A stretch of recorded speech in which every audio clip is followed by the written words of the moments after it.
Shalom, selamat pagi, selamat datang di Renungan Harian Toraya, Minggu 19 Februari 2023. Sebelum masuk di Renungan Harian Toraya, mari kita berdoa. Bapa dalam nama Yesus, terima kasih atas pagi yang luar biasa hari ini.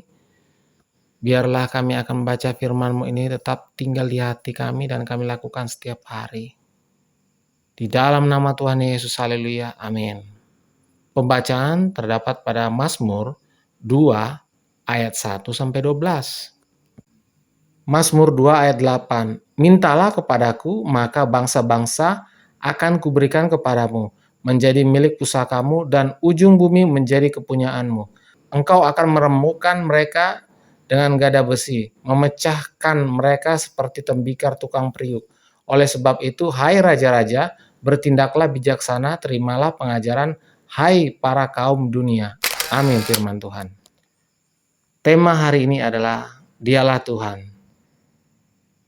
Apakah respon kita apabila mendengar ada pemimpin yang memiliki keyakinan yang sama dengan kita, kemudian mendengar bahwa oknum pemimpin tersebut terlibat dalam berbagai tindakan kejahatan? Tentu kita akan merasa prihatin. Mengapa? Karena harapan kita, seorang pemimpin apalagi yang seiman dengan kita, seharusnya menunjukkan keteladanan iman yang baik.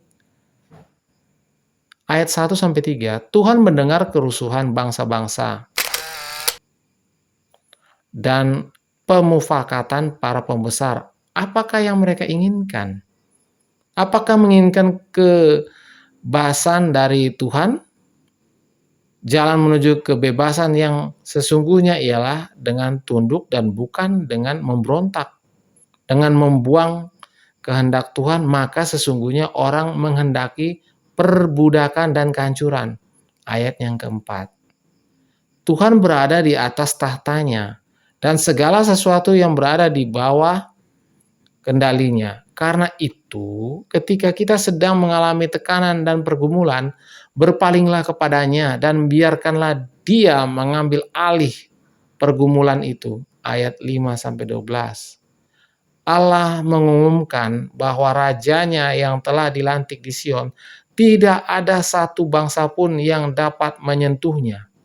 Segala bangsa adalah miliknya, sehingga segala pemberontakan bangsa itu adalah sia-sia.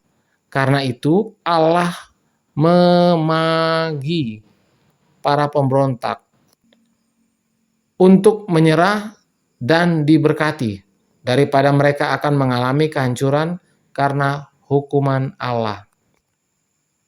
Karena itu di atas segala kerusuhan bangsa-bangsa, kuasa Allah yang berdaulat akan menghakimi dan menghukum, tetapi bangsa-bangsa yang kembali bertobat akan diampuni dan diselamatkan. Kita pun dalam menghadapi pergumulan, teguhlah dalam iman dan mintalah pertolongannya. Amin. Mari kita berdoa. Bapa dalam nama Yesus, terima kasih atas firman-Mu. Biarlah firman-Mu ini tetap tinggal di hati kami dan kami lakukan setiap hari. Di dalam nama Tuhan Yesus. Haleluya, haleluya, amin. Selamat pagi, selamat beraktivitas. Tuhan Yesus memberkati. Amin.